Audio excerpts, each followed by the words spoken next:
হতে চায় ডাক্তার, কেউ বা ইঞ্জিনিয়ার। আমি ভাবো ঘুরেই হব, এটাই আমার অ্যাম্বিশন। নচিকেতার এই বিখ্যাত লাইনটি দিয়েই শুরু করলাম আজকের এই যাত্রা। ঘুরতে যাওয়ার কথা মনে পড়লেই সবার প্রথম যে স্থানটি আপনাদের মনে পড়ে সেটি হলো দীঘা। দীঘা খুব কম খরচেই ঘোরা যায়। পকেটে 1,000-2,3 টাকা থাকলেই দীঘা ঘোরা যায়। দীঘা অনেকেই একদিনের জন্য যেতে চায়, তবে দীঘাকে সম্পূর্ণভাবে জানতে হলে 2 রাত 3 দিন সময় দিতেই হবে। তাই আমি দীঘা সম্পর্কে 3টি পার্টে ভিডিও আনতে চলেছি। এটি হলো তার প্রথম পার্ট।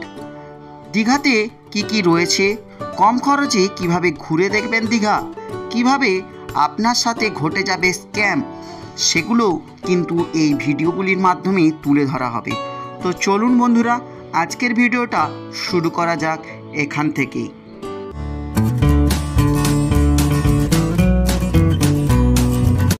দীঘা যাওয়ার জন্য বাস, ট্রেন এবং প্রাইভেট কারের বিশেষ সুবিধা রয়েছে, তবে আমরা ট্রেন এবং বাস দুটো জার্নির অনুভূতি নিতে চেয়েছিলাম।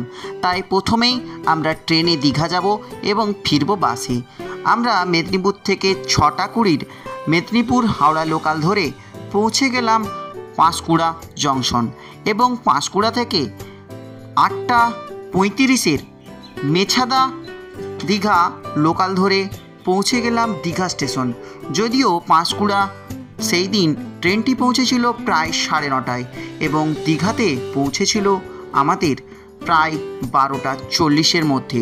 যদিও ট্রেনটি ঢোকার কথা ছিল 11:35, কিন্তু আমাদের ভাগ্য আমাদের সেই সমস্ত সাথ দেয়নি। যাই হোক, দীঘা পৌঁছে গেলাম আমরা।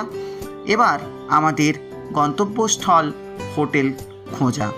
কিন্তু তোমাদের একটা কথা জানিয়ে দিই, স্টেশন থেকে বেরোনোর সময় তোমরা দর্শন পেয়ে যাবে পুরীর আদলে তৈরি হচ্ছে যে জগন্নাথ মন্দিরটি, সেটি তোমরা স্টেশনের উল্টা দিকেই দর্শন পেয়ে যাবে। যদিও এটি নিউ দীঘা এবং ওল্ড দীঘা যবারই যাতায়াত করবে দর্শন পাবে, তবুও স্টেশন থেকে তোমাদের দেখিয়ে দিলাম। তে আসার পূর্বে হোটেল বুক করে আসার জন্যই পরামর্শ দেব আমি, কারণ এই হোটেলেই ঘটবে আপনার সাথে বড় ধরনের স্ক্যাম। কারণ আপনি যদি রুম বুক না করে এসে কোনো রকম দালাল চক্রের মাধ্যম ছাড়া রুম বুক করতে যান, প্রতিটি হোটেল আপনাকে সরাসরিভাবে জানিয়ে দেবে কোনো রকম রুম খালি নেই। আপনি তখন অন্যান্য আরও হোটেল খোঁজার চেষ্টা করবেন, আর সেই সময়ই আপনার পিছনে লেলিয়ে দেওয়া হবে দালাল চক্রকে। আপনি যখন 7-8টি হোটেল খুঁজে রুম নেই যখন শুনতে বাধ্য হবেন, তখন এই দালাল চক্রের মাধ্যমে পড়তে বাধ্য হবেন। যদিও আমরা যে হোটেলে ছিলাম এই হোটেলে আগেও আমরা গেছি, সেই কারণে আমাদের সাথে স্ক্যাম হলেও কিছুটা রেহাই পেয়েছিলাম আমরা। যদিও আপনারা যদি কোনো রকম যান, অবশ্যই রুম বুক করে যাওয়ার চেষ্টা করুন। আমরা যে হোটেলে ছিলাম সেটি হলো শঙ্খচিল। সমুদ্র থেকে প্রায় 2 মিনিট দূরেই রয়েছে এই হোটেলটি। যদিও রুম খুব একটা খারাপ ছিল না, আমরা 4 জন ছিলাম এই রুমেই, আর এই রুমের ভাড়া পড়েছিল পার ডে 800 টাকা করে। তো আমি এদের কন্ট্যাক্ট নাম্বার দিয়ে রাখছি, তো চাইলে তোমরা এখান থেকে কন্ট্যাক্ট করে নিতে পারো। যদিও এটি খুব সামনেই হোটেলটি। দীঘাতে সমুদ্র স্নানের আনন্দটা আলাদাই, আর আমরাও তাই দীঘা এসেছিলাম সমুদ্র স্নান করতে। তাই এখন রেডি হয়ে বেরিয়ে পড়লাম সমুদ্র স্নানের উদ্দেশ্যে। সুন্দর পথগুলো ধরে পৌঁছে গেলাম সমুদ্র সৈকতে। যখন আমরা পৌঁছেছিলাম মনের মধ্যে অনেক উত্তেজনা ছিল যে সমুদ্র স্নান করব, কিন্তু আমাদের ভাগ্যটা যেন আজ আমাদের সারাদিনই সাথ দিচ্ছে না। কারণ আমরা যখন এসে পৌঁছালাম তখন ভরা জোয়ারে সমুদ্র মাতাল হয়ে উঠেছে। সেই কারণে সমুদ্র স্নানের অনুভূতিটা নিতে হচ্ছে এই পাড় থেকেই, কারণ জোয়ার ভরা জোয়ারে কোনো রকম কাউকেই নামতে দেবে না। তবে তোমাদের জানিয়ে দিই, আমরা 2-3 দিন ধরে থেকে যেটুকু বুঝলাম, সমুদ্র স্নানের জন্য উপযুক্ত সময় সকাল 8টা থেকে প্রায় 11:30 পর্যন্ত। এই সময়টা প্রায় দিনই দেখলাম ভরা কোটাল চলে। তবে জোয়ার এবং ভাটার সময় পার ডে কিন্তু একই রকম থাকে না। যদিও তোমরা এগুলো অনলাইন চেক করে নিতে পারো। এবং চলো সমুদ্রের এই ঢেউটাই না হয় আমরা একটু অনুভব করে নিই।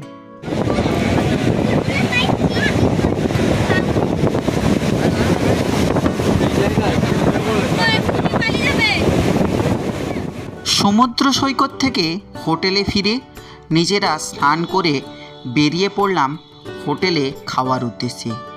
আমরা যে হোটেলে ছিলাম সেখানেও একটি ক্যান্টিন ছিল, কিন্তু সেখানের থেকে বাইরের হোটেলগুলিতে খাবারের গুণগত মান এবং দামও অনেক কম। যদিও সেদিন অনেকটাই বেলা হয়ে গেছিল, তবুও আমরা যে সমস্ত খাবারগুলি পেয়েছিলাম সেগুলো খুবই সুস্বাদু ছিল। দুরকম সবজি, ডাল, আলু ভাজা এবং রুই মাছ দিয়ে আমাদের পড়েছিল 70 টাকা করে। আমরা যে হোটেলে খেয়েছিলাম সেটি হোটেল থেকে 2 মিনিট দূরে রয়েছে তিনকন্যা হোটেল। সেখান থেকেই আমরা খাওয়া দাওয়া সারলাম। খাওয়া সেরে আমরা আবারও চলে গেছিলাম সমুদ্র সৈকতের দিকে। সমুদ্র যেন সত্যি আমাদের বারবার ডাকছিল, তাই আমরাও সমুদ্রের দিকে বারবার চলে যাচ্ছিলাম। যদিও খাওয়া দাওয়া শেষ করে সমুদ্র দেখে এসে কিছুক্ষণ রেস্ট নিয়ে এবার বেরিয়ে পড়ব বিভিন্ন ধরনের সাইট সিনগুলো দেখার। আমরা বিকেলবেলা প্রায় 4টার কাছাকাছি এখন বেরিয়ে যাব দীঘার যে সমস্ত সাইট সিনগুলো রয়েছে সেগুলো কিভাবে তোমরা কম খরচের মধ্যে এবং পায়ে হেঁটে তোমরা দেখতে পারবে। তোমরা যারা মধ্যবিত্ত পরিবারের ছেলেমেয়েরা যারা টাকা বেশি না খরচা করে দীঘা ঘুরতে চাইছো, তাদেরকে সাইট সিনগুলো কীভাবে ঘুরলে তোমরা যেভাবে দেখতে পাবে, কোনো রকম খুব বেশি পয়সা খরচা হবে না, শুধুমাত্র টিকিট খরচাগুলো লাগবে। আমরা আজকে সেই পদ্ধতিটাই তোমাদেরকে দেখিয়ে দেবো, কোনটা কোনভাবে গেলে তোমরা দেখতে হবে। তো চলো আমরা এবার বেরিয়ে পড়ি। তো চলো, প্রথমেই ঘুরতে গেলাম আমরা দীঘা সায়েন্স সিটির দিকে। তোমাদের সুবিধার্থে রুটটিও আমি দিয়ে দিলাম। দীঘা সায়েন্স সিটি পৌঁছে গেছি। এখানে আপনাকে এন্ট্রি নেওয়ার জন্য সর্বনিম্ন 30 টাকা পে করতে হবে। এছাড়া অন্যান্য শোগুলি দেখার জন্য আপনাকে এক্সট্রা চার্জ দিতে হবে। তবে 3 বছরের নিচে শিশুদের কোনো রকম চার্জ লাগে না। দীঘা সায়েন্স সিটি খোলা থাকে সকাল 9টা থেকে রাত্রি 8টা পর্যন্ত। তবে টিকিট কাউন্টার খোলা থাকে সন্ধে 7টা পর্যন্ত। তো চলুন এবারে ভিতরে দেখা যাক কী কী রয়েছে। প্রবেশের পর প্রথম চোখে পড়ল ক্ল্যাপ ট্রি।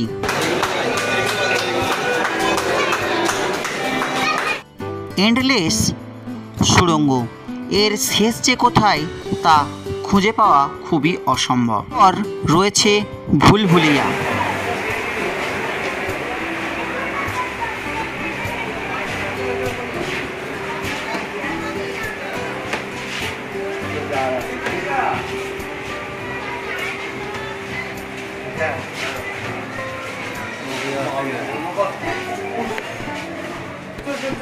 এদিকে ওদিকেও আছে, দুদিকে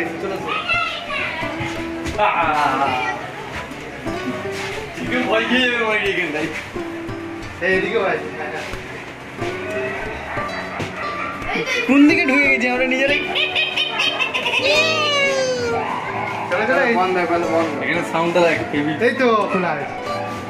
এদিকে খোলা আছে, ওদিকে খোলা নেই, বেশি দূর ওই অবধি খোলা। দেখো হ্যাঁ সালা,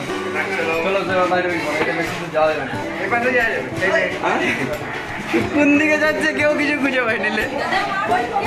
কোন দিক দিয়ে যাচ্ছি আমরা বললাম ও মাগো পেরেছি। প্লেটের মধ্যে সাজানো রয়েছে মুন্ডুটি। ধরডি কোথায় গেল? নিজের সাথে চা কফি খাওয়া একই প্রতিচ্ছবি। এবার চলুন এই মিউজিয়ামের মধ্যে আর কি কি থাকছে তা এক ঝলক দেখে নেওয়া যাক। সবগুলো আপনাদের সামনে মুখে বলবো না, এবার যেদিন যাবেন সেদিনই দেখে আসুন এবং মিউজিয়ামটা অবশ্যই ঘুরে আসবেন, কারণ এখানে শিক্ষা এবং আপনার অসাধারণ এক অনুভূতির আদল আপনি পাবেন। এবার সায়েন্স সিটি থেকে বেরিয়ে অমরাবতী পার্কের দিকে উদ্দেশ্যে রওনা দিয়েছি। ওটাও প্রায় এখান থেকে 15-20 মিনিট হেঁটে গেলেই তোমরা পৌঁছে যাবে। তো চলো অমরাবতী পার্কের দিকে যাই, যেয়ে তোমাদেরকে দেখাচ্ছি ওখানে কি আছে। অমরাবতী পার্কে যাওয়ার রুটটিও তোমাদের সামনে তুলে ধরলাম। অমরাবতী পার্কের দিকে যাওয়ার সময় চোখে পড়বে জাহাজ বাড়ি, যেটিতে 7D শো হয় সন্ধে 6টা থেকে। এর টিকিট মূল্য পড়ে প্রায় 100 টাকা করে। এখন আমরা এসে পৌঁছে গেছি অমরাবতী পার্কে, যেটি খোলা থাকে সকাল 8টা থেকে সন্ধে 7:30 অবধি, যদিও টাইমের কিছু চেঞ্জ হয়ে থাকে মাঝে মধ্যে। এখানে প্রবেশের জন্য আপনাকে টিকিট মূল্য দিতে হবে 10 টাকা করে। এখানে বিভিন্ন ধরনের বাচ্চাদের আনন্দ দেওয়ার জন্য অনেকগুলি কার্টুন রাখা রয়েছে। এই পার্কের সবচেয়ে বিশেষত্ব হলো দুটি জিনিস। একটি হলো বোটিং করা, যার চার্জ টিকিট আমি ছবির মাধ্যমে তুলে ধরলাম, দেখে নিও পজ করে তোমরা। এছাড়াও রয়েছে বিভিন্ন ধরনের খরগোশ ও পাখি। এছাড়াও আপনারা বোটিং করতে পারবেন এখানে 4 জন, 6 জন এবং 2 জন মিলেও। রয়েছে একটি সুসজ্জিত পাহাড়ের আকৃতি এবং সুন্দর একটি মনোরম পরিবেশ। তবে এখানকার আগেই বললাম দুটি মেন উপাদান রয়েছে এখানকার, একটি বোটিং এবং দ্বিতীয়টি হলো রোপওয়ে, যা আপনাকে মাঝখানে নিয়ে যেতে যেতে দাঁড় করিয়ে দেখানো হবে এই পার্কের মধ্যে কি কি রয়েছে, যা আপনি ওপর থেকেই দেখতে পারবেন। এবং এর টিকিট রয়েছে প্রতিজনে প্রায় 80 টাকা করে। এছাড়াও বিভিন্ন ধরনের টিকিট রয়েছে, যা আমি আগেই ভিডিওর সামনে তুলে ধরেছি। তো চলুন এবার রওনা দেব অন্য আরেক পার্কের দিকে। নেক্সট গন্তব্য কাজল দিঘি। কাজল দিঘি পার্কে যাওয়ার রুটটিও দিয়ে দিলাম। কাজল দিঘি পার্কে পৌঁছে জানতে পারলাম যে কাজল দিঘি পার্কে টয় ট্রেনের কাজ চলার জন্য আগস্ট মাস অবধি প্রায় কাজল দিঘি পার্ক বন্ধ থাকবে। যারা দীঘা যাচ্ছেন তারা কাজল দিঘি পার্ক খোলা আছে কিনা জেনে তারপর যান। এরপর সন্ধ্যাবেলা পৌঁছে যান নিউ দীঘার মার্কেটে। রাত্রে সুসজ্জিতভাবে মার্কেটটি শুরু হয়। তবে এখানে মাছের বিশেষ ধরনের খাবার পাওয়া যায়। তবে যারা মাছ খাবেন অবশ্যই মাছ ভালো করে দেখে খাবেন, কারণ এখানে ঘটে বিভিন্ন ধরনের স্ক্যাম। আপনাকে বাসি মাছ খাইয়ে দিতে পারে, তাই মাছ অবশ্যই চেক করে ভালো করে দেখে তারপর কিনে খাবেন। এবং কয়েকটি দোকান পাশাপাশি ঘুরে দামদর করেই অবশ্যই খাবেন, কারণ এখানে বিভিন্ন দোকানে বিভিন্ন ধরনের দাম থাকে। আর এই মার্কেটটা রাত্রেবেলায় বিশেষভাবে সুসজ্জিত হয়ে ওঠে বিভিন্ন ধরনের দোকান দিয়ে। যেমন দোকানে বিভিন্ন ধরনের থাকে ঝিনুকের দোকান, বিভিন্ন কাপড়ের দোকান, আরও অনেক কিছু। তাই মার্কেটটি ঘুরতে অবশ্যই ভুল করবেন না, কারণ রাত্রেবেলা দীঘা সমুদ্রের বাতাস খেতে খেতে মার্কেটটি ঘুরতে খুবই সুন্দর লাগবে আপনাদেরও। গরম চায়ের কাপে চুমুক দিতে দিতেই আজকের সারাদিনের জার্নিটা আমরা শেষ করতে চলেছি, কারণ এরপর হোটেলে ফেরত যাব মার্কেট ঘুরতে ঘুরতে। আর আজকের ভিডিওটা কেমন লাগলো অবশ্যই কমেন্টের মাধ্যমে জানাবেন।